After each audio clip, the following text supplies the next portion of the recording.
एक धक्कादायक बातमी, जन्मदात्या आईनंच 11 वर्षाच्या मुलाची हत्या केली। पुण्याच्या वाघोलीतील हा धक्कादायक प्रकार आहे। मुलाचा गळा चिरून हत्या केल्याचं समोर आलंय। आईच्या हल्ल्यात 13 वर्षांची मुलगीही गंभीर जखमी झाली। सोनी जायभाय असं निर्दयी आईचं नाव आहे। पुण्यातील ही धक्कादायक घटना आहे।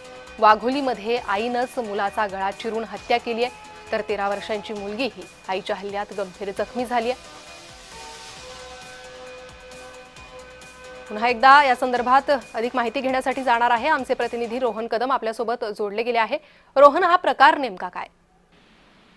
खरं तर हे मूळचं कुटुंब कंधार जिल्हा नांदेड या ठिकाणी आहे आणि तिथल्या सगळा प्रकार जो आहे तो वाघोलीमध्ये घडल्याची माहिती सध्याच्या घडीला समजते। कारण का वाघोली हा बाहेरून येणाऱ्या लोकांसाठी मोठा वर्ग जो आहे तो वाघोलीमध्ये स्थिरस्थावर होताना पाहायला मिळतोय मागील काही दिवसांपासून। आणि हे जायभाई कुटुंब जे आहे ते कंधार नांदेड मधून आलेलं होतं आणि 13 वर्षांच्या मुलीवर देखील प्राणघातक हल्ला करण्यात आलेला आहे। तर 11 वर्षाचा जो चिमुकला होता त्या चिमुकल्याला देखील यांनी जे आहे इजा पोचवून त्याचा खून जो आहे तो करण्यात आलेला आहे। साईराज जायभाई असं 11 वर्षाच्या या मुलाचं नाव आहे।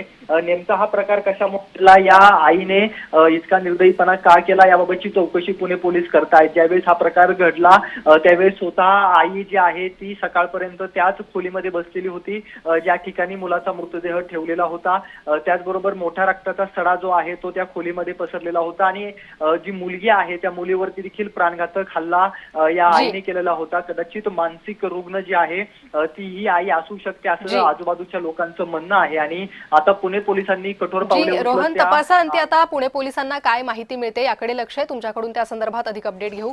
धन्यवाद या सविस्तर माहितीसाठी।